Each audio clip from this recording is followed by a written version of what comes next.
Hello everyone. In this video, let's learn how to add a chart. There are two approaches to add a chart into the window. One is very simple.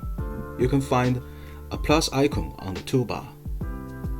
By clicking the icon, and you can add a chart. See? The new chart has been added into the window. And you can click the tab to switch the charts. And the other approach is a little bit complicated. Click the market icon on the menu bar, and you can see a sidebar shown up on the right. There is a button named More Symbols. Click the button, and a dialog will show up. There is a list in there. There are a lot of instruments shown up.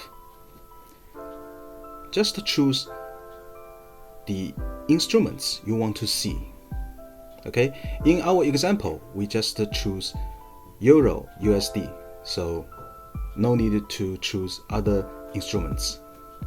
And after that, just click the instrument's name. A tip window will show up, chart window, right? Just click that. Then a new chart will be added into the window. Okay, now you have three windows, three charts. Okay, so quite simple. Hopefully it can be helpful to your trading. Thank you for watching. See you next time. Bye bye.